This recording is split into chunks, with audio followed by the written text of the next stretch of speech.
channel, guys. This is Mahima Rajput, and as you know, I started the series of OBS and Gynae lecture, and in my previous video I discussed all about the basic terminologies which is very important in OBS and Gynae. And in today's lecture we will discuss all about the symptoms of trimesters in pregnancy. And ये जो symptoms होंगे हम one by one करके discuss करेंगे. Like मैंने आपको previous video में बताया था कि हमारे 3 ट्राइमेस्टर्स होते हैं. पूरी जो भी 9 मंथ्स की प्रेगनेंसी होती है उसे 3 ट्राइमेस्टर्स में बांटा गया है. और इस वीडियो में हम सबसे पहले डिस्कस करेंगे हमारे symptoms of first trimester in pregnancy. हमारे फर्स्ट ट्राइमेस्टर्स में कौन कौन से सिम्टम्स आते हैं. सो मैंने सिम्टम्स लिखे हुए हैं पहले से ही, और ये बहुत ज्यादा इंपॉर्टेंट है हमारे यूनिवर्सिटी एग्जाम्स लेवल पे भी एज वेल एज हमारे कॉम्पिटिटिव एग्जाम लेवल पे भी. सो जो इसका निमोनिक है, एक निमोनिक मैंने बनाया है जिससे हम इजिली रिमेम्बर कर सकते हैं, याद रख सकते हैं कि हमारे कौन कौन से सिम्टम्स फर्स्ट ट्राइमेस्टर में होते हैं. जैसे कि इसका निमोनिक है you are my best friend. ठीक है. सो यू से जो होता है वो होता है यूरिनरी फ्रीक्वेंसी. यूरिनरी फ्रीक्वेंसी मतलब इंक्रीज यूरिनरी फ्रीक्वेंसी. इसका मतलब क्या होता है कि जो हमारा फर्स्ट ट्राइमेस्टर होता है उसमें हमारी यूरिनरी फ्रीक्वेंसी जो होती है वो इंक्रीज हो जाती है. अब यूरिनरी फ्रीक्वेंसी क्यों इंक्रीज होती है और कैसे इंक्रीज होती है? क्योंकि जो फर्स्ट ट्राइमेस्टर में हमारा यूट्रस होता है वो एक पेल्विस ऑर्गन होता है, मतलब हमारे पेल्विक कैविटी में वो सिचुएटेड होता है, इसीलिए वो पेल्विक ऑर्गन होता है हमारा. जैसे जैसे उसमें बेबी फर्टिलाइजेशन होता है, जाइगोट फॉर्म होता है और धीरे धीरे हमारा जो बेबी होता है वो ग्रो होना स्टार्ट होता है.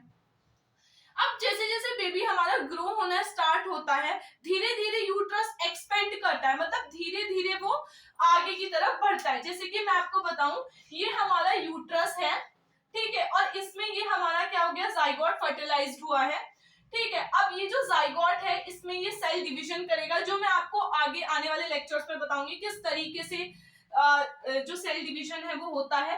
और फिर जो बेबी है, जो फीटस है, जो एम्ब्रियो है वो बढ़ना स्टार्ट होगा, एम्ब्रियोनिक स्टेज में आएगा, फीटल स्टेज में आएगा. और ये सारा प्रोसेस कब खत्म हो जाएगा? With in 3 months. जो फर्स्ट स्टार्टिंग के 3 मंथ्स होते हैं उसमें हमारा जो यूट्रस होता है वो पेल्विस कैविटी में होता है, मतलब पेल्विक कैविटी में होता है. और धीरे धीरे जैसे जैसे हमारे मंथ्स बढ़ते हैं, 4 मंथ्स, 5 मंथ्स, 6 मंथ्स, तो यूट्रस का जो साइज होता है वो एक्सपेंड होता रहता है, मतलब बढ़ता रहता है. ये भी मैं आपको आगे बताऊंगी इसे किस तरीके से हम मेजर करते हैं. सो अब यूरिनरी फ्रीक्वेंसी क्यों इंक्रीज होती है? क्योंकि हमारा जो यूट्रस होता है वो यूरिनरी ब्लैडर के पीछे होता है. अब क्या होता है कि जब यूट्रस के अंदर कोई चीज, कोई मास ग्रो कर रहा है, ठीक है, जब वो ग्रो करेगा तो जो प्रेशर होगा वो ब्लैडर पे, यूरिनरी ब्लैडर पे प्रेशर क्रिएट होगा, मतलब यूट्रस जो है वो प्रेशर एक्सर्ट करेगा हमारा यूरिनरी ब्लैडर पर, जिसकी वजह से क्या होगा कि बार बार जो फीमेल होगी उसे यूरिन अर्जेंसी होगी, लाइक उसे ऐसा लगेगा कि उसे यूरिन पास करके आना है. ठीक है. इसीलिए यूरिनरी फ्रीक्वेंसी फर्स्ट ट्राइमेस्टर में बढ़ जाती है. इसका रीजन ये है. अगर कोई पूछे कि क्या सेकंड ट्राइमेस्टर में भी यूरिनरी फ्रीक्वेंसी बढ़ती है, तो ऐसा नहीं होता है. सेकंड ट्राइमेस्टर में यूरिनरी फ्रीक्वेंसी नहीं बढ़ती है. थर्ड ट्राइमेस्टर में अगेन यूरिनरी फ्रीक्वेंसी बढ़ जाती है. अब ऐसा क्यों होता है वो रीजन मैं आपको जब फर्स्ट और सेकंड ट्राइमेस्टर्स के सिम्टम्स डिस्कस करूंगी तब बताऊंगी. नेक्स्ट इसमें ए से आता है हमारा एमिनोरिया. एमिनोरिया जैसे कि आप सभी लोग जानते हैं. सेकेंड आता है हमारा एमिनोरिया. एमिनोरिया का मतलब आप सभी जानते हैं absence of menstruation. Menstrual cycle जो होती है वो एब्सेंस हो जाती है, मतलब एग जो है वो रिलीज नहीं होते हैं. इसके बाद आता है एम से आता है मॉर्निंग सिकनेस. मॉर्निंग सिकनेस का मतलब होता है नोजिया एंड वॉमिटिंग. ठीक है. अब मॉर्निंग सिकनेस क्यों होती है? मॉर्निंग सिकनेस इसलिए होती है क्योंकि एचसीजी का जो लेवल होता है वो हमारे ब्लड में इंक्रीज हो जाता है, इसीलिए मॉर्निंग सिकनेस जो है वो देखने के लिए मिलती है. जितना ज्यादा एचसीजी का लेवल होगा, आपने देखा होगा कि कुछ कुछ जो फीमेल्स होती हैं उन्हें ज्यादा वॉमिटिंग और नोजिया फील होता है एज कम्पेयर टू कुछ फीमेल्स को नहीं होता इतना. तो मॉर्निंग सिकनेस इसीलिए होती है हमारी क्योंकि जो लेवल ऑफ एचसीजी है वो डिफरेंट होता है अलग अलग फीमेल्स में. जैसे कि हमने देखा है किसी की जो मेंस्ट्रुअल साइकिल होती है वो नॉर्मल होती है, किसी की मेंस्ट्रुअल साइकिल बहुत ज्यादा डीले होती है, किसी की बहुत ज्यादा जल्दी मेंस्ट्रुएशन हो जाते हैं साइकिल से पहले ही, तो हॉर्मोन्स सबके अंदर अलग अलग तरीके से सिक्रीट होते हैं। सेम यहाँ पे भी ऐसे ही है कि जो एससीजी का लेवल है वो अलग अलग सिक्रीट होता है हर फीमेल के अंदर, इसीलिए किसी को ज्यादा मॉर्निंग सिकनेस होती है, किसी को ज्यादा नहीं होती है। नेक्स्ट आता है इसमें ब्रेस्ट डिस्कम्फर्ट। ऑब्वियस सी बात है, ब्रेस्ट भी हमारे पार्ट होता है हमारे फीमेल रिप्रोडक्टिव सिस्टम का। तो क्या होता है कि जब मदर को after delivery of baby lactation कराना होता है, उस लैक्टेशन के लिए ब्रेस्ट में भी बहुत सारे चेंजेस हमारे आते हैं, जो कि हम आगे आने वाले लेक्चर्स में डिस्कस करेंगे, जिसमें मैं आपको बताऊंगी कि साइंस क्या क्या होते हैं हमारे अर्ली प्रेगनेंसी में, मतलब प्रेगनेंसी में हमें कौन कौन से साइंस देखने के लिए मिलते हैं, कौन कौन से चेंजेस हमारी बॉडी में होते हैं साइकोलॉजिकल लेवल पर, फिजिकल लेवल पर एंड फिजियोलॉजिकल लेवल पर। नेक्स्ट आता है इसमें हमारा फ्रेंड से फटीग, मतलब बहुत ज्यादा थकान महसूस होती है। नेक्स्ट इसमें आता है sign of first trimester. First trimester के ये सिम्टम्स थे फर्स्ट ट्राइमेस्टर्स के। अब आगे आने वाले उसमें हम डिस्कस करेंगे क्या क्या साइंस होते हैं। सिम्टम्स और साइंस में भी एक डिफरेंस होता है। सिम्टम्स वो चीजें होती है, मतलब वो कंडीशंस होती हैं जो पेशेंट डिस्क्राइब कर सकता है। जैसे कि पेशेंट बता सकता है कि उसकी यूरिन फ्रीक्वेंसी इंक्रीज हो गई है, पेशेंट बता सकता है उसको एमिनोरिया है, पेशेंट मॉर्निंग सिकनेसेस के बारे में बता सकता है, ब्रेस्ट डिस्कम्फर्ट के बारे में बता सकता है, फटीग के बारे में बता सकता है। साइन वो होते हैं जो इन्वेस्टिगेशन करने पर हमें पता चलते हैं, या फिर जो डॉक्टर्स या एक्सपर्ट्स ही बता सकते हैं कि हाँ ये चीजें हो रही हैं, तो वो सारे के सारे साइंस में कंसीडर किए जाते हैं। और ये सबसे पहला साइन इसमें आता है हमारा गुडल साइन। बहुत ज्यादा मोस्ट इंपॉर्टेंट साइन है हमारा गुडल साइन, जो बहुत ज्यादा पूछा जाता है यूनिवर्सिटीज लेवल पर as well as in competitive level पर। सबसे पहले हमारा गुडल साइन आता है। गुडल साइन का मतलब क्या होता है? Softening of cervix in early pregnancy. हमारे अर्ली प्रेगनेंसी में जो सर्विक्स होता है वो सॉफ्ट होना स्टार्ट हो जाता है। अब अर्ली प्रेगनेंसी में कब होता है? 6 वीक्स, मतलब ये जो साइन है हमें 6 वीक्स ऑफ प्रेगनेंसी पर देखने के लिए मिलता है, मतलब 1.5 सवा महीना जिसे हम बोलते हैं 1.5, उस पर हमें ये देखने के लिए मिलता है। अब इसको कैसे आइडेंटिफाई किया जाता है? इसे ऐसे आइडेंटिफाई किया जाता है कि जो नॉन प्रेग्नेंट स्टेट में सर्विक्स होता है वो हमें टिप ऑफ नोज की तरह फील होता है, ठीक है। जैसे कि नॉन प्रेग्नेंट फीमेल है, उनका अगर हम सर्विक्स देखेंगे तो वो हमें टिप ऑफ द नोज की तरह फील होगा, लेकिन प्रेग्नेंट फीमेल का जो सर्विक्स होता है वो हमें लिप्स की तरह फील होता है, कि जितने सॉफ्ट हमारे लिप्स होते हैं, ठीक है। नेक्स्ट इसमें आता है हमारा हिगर साइन। हिगर साइन का मतलब क्या होता है कि जो lower part of the uterus होता है वो एम्प्टी होता है, खाली होता है अर्ली प्रेगनेंसी में। क्यों क्यों होता है? अब आप ये भी पूछ सकते हो रीजन क्या है इसका। रीजन ये होता है कि जब फॉर एग्जांपल ये हमारी फैलोपियन ट्यूब्स हैं, और मेरी just ignore the drying of mine, ये फैलोपियन ट्यूब्स है, यहाँ से एग फर्टिलाइज्ड हुआ, वो गया आगे गया, क्योंकि जो फर्टिलाइजेशन होता है वो हमेशा राइट या left upper part of the uterus में होता है, कि यहाँ पर कहीं फर्टिलाइजेशन होगा। जो हमारा बेबी है वो ग्रो कहाँ करेगा? Upper part of the uterus में करेगा। इसीलिए जो लोअर पार्ट होता है यूट्रस का वो एम्प्टी फील होता है, मतलब खाली फील होता है।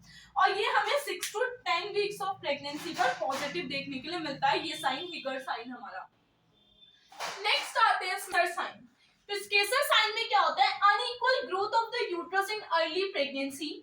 हमारे जो यूट्रस होता है वो अनइक्वल तरीके से ग्रो होने लगता है अर्ली प्रेगनेंसी में। अर्ली प्रेगनेंसी का मतलब होता है हमारे फर्स्ट ट्राइमेस्टर में, और ये साइन कब पॉजिटिव होता है? हमारा 8 वीक्स ऑफ प्रेगनेंसी। अब जितने भी साइन हम इसमें पढ़ेंगे, फोर्स ये जो हमारे पिस्केसर साइन है, ओसिंडर, पल्मर एंड चैडविक, ये सारे साइन हमारे 8 वीक्स ऑफ प्रेगनेंसी पर क्या होते हैं? पॉजिटिव होते हैं। अब पिस्केसर साइन में ऐसा क्यों होता है कि अनइक्वल ग्रोथ हो रही है हमारे यूट्रस की अर्ली प्रेगनेंसी में? क्योंकि मैंने आपको पहले बताया है कि जब हमारा जो फर्टिलाइजेशन होता है, फॉर एग्जाम्पल ये हमारी फैलोपियन ट्यूब्स है, और ये हमारा ईस्थेमस है यूट्रस का, एंड ये हमारा लोअर पार्ट ऑफ, सॉरी ये फंडस पार्ट है हमारा यूट्रस का, एंड ये lower part of the uterus है, ये ओवरीज है हमारी यहाँ पर।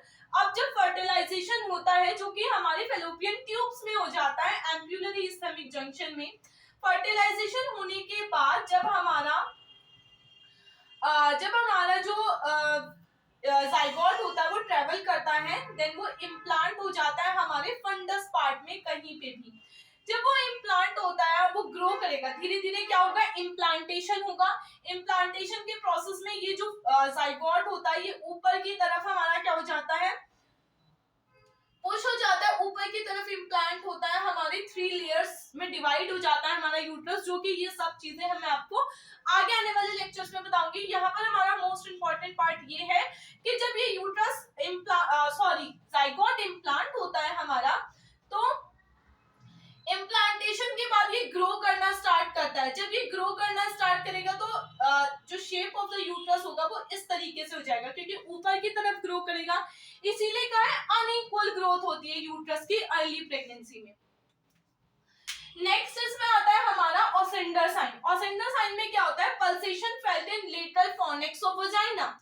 अब क्या होता है, पल्सेशन फेल्ट होने लगती है, मतलब लेटरल फॉर्निक्स ऑफ वजाइना में। लेटरल फॉर्निक्स ऑफ वजाइना का मतलब क्या है कि जो वजाइना का हमारा लेटरल वाला पार्ट होता है, लोअर वाला पार्ट होता है हमारा, ठीक है, वहां पर हमें पल्सेशन फेल्ट होने लगती है, मतलब किसी तरीके की सेंसेशंस आने लगती हैं, पल्स दिखने लगती हैं, ठीक है। ऐसा क्यों होता है, क्योंकि हमारा जो ऐसा क्यों होता है, ये ऐसा इसीलिए हमें इसीलिए ये सब फील होता है क्योंकि अम्बलाइकस जो कॉर्ड होती है, क्योंकि प्लासेंटा फॉर्म होना स्टार्ट होता है, प्लासेंटा फॉर्म होने के स्टार्ट होने के बाद अम्बलाइकस कॉर्ड उसमें से निकलती है। प्लासेंटा भी हम आगे डिस्कस करेंगे। अम्बलाइकस कॉर्ड उस प्लासेंटा में से निकलती है एंड देन क्या स्टार्ट होता है हमारा होना, वो जो अम्बलाइकस कॉर्ड में आर्टरीज और वेन्स होती हैं, वो आर्टरीज एंड वेन्स वही हमें फील होती है, मतलब वही फेल्ट होनी स्टार्ट होती हैं, ठीक है। नेक्स्ट इसमें आता है हमारा पल्मर साइन। पल्मर साइन में क्या होता है, irregular contraction of uterus in first trimester. अब हमें क्या होता है कि कॉन्ट्रैक्शंस आने स्टार्ट होते हैं फर्स्ट ट्राइमेस्टर में, जो कि इरेगुलर्स होते हैं, नॉन रिदमिक होते हैं, ठीक है। नेक्स्ट आता है Chadwick sign, most important sign है हमारा। चैडविक साइन मोस्ट इंपॉर्टेंट है, जो मैंने आपको स्टार्टिंग में पढ़ाया था गुडल साइन। दोनों साइन बहुत ज्यादा इंपॉर्टेंट है, बहुत ज्यादा पूछे जाते हैं, वाइवा में पूछे जाते हैं, यूनिवर्सिटी लेवल पर पूछे जाते हैं। सो चैडविक साइन में क्या होता है, bluish discoloration of vagina and cervix during pregnancy. Bluish discoloration होने लगता है हमारी वजाइना और सर्विक्स में हमारी अर्ली प्रेगनेंसी में। अब ऐसा क्यों होता है, ऐसा इसीलिए पाया जाता है क्योंकि जब हमारा ड्यूरिंग प्रेगनेंसी हमारी जो बॉडी होती है उसमें बहुत सारे फिजियोलॉजिकल चेंजेस आते हैं, जिसकी वजह से एक चेंज हमारी वजाइना के पीएच में भी आता है, जिसके बारे में मैं आगे डिस्कस करूंगी। अभी मैं आपको सिर्फ इतना यहाँ पे सिर्फ आपको इतना याद रखना है कि क्योंकि जो वजाइना का पीएच है उसमें चेंजेस आते हैं, क्योंकि डोडलिन बेसिलाई जो बैक्टीरियाज होते हैं वो बढ़ जाते हैं, वो इंक्रीज हो जाते हैं हमारी वजाइना में, ठीक है, ड्यूरिंग प्रेगनेंसी। वो क्यों होते हैं, ताकि वो एक अच्छे बैक्टीरिया होते हैं, मतलब गुड बैक्टीरिया होते हैं, जो कि किसी भी फॉरेन पार्टिकल को, किसी भी फॉरेन ऑर्गेनिज्म को हमारी बॉडी के अंदर नहीं आने देते हैं। सो उनका नंबर इंक्रीज होने की वजह से पीएच इंक्रीज होता है, जिस वजह से क्या होता है, ब्लूइश डिस्कलरेशन होने स्टार्ट हो जाता है हमारा वजाइना और सर्विक्स का। अब ये सारे के सारे जो साइंस होते हैं ये हमारे 8 वीक ऑफ प्रेगनेंसी में हमें पॉजिटिव देखने के लिए मिलते हैं।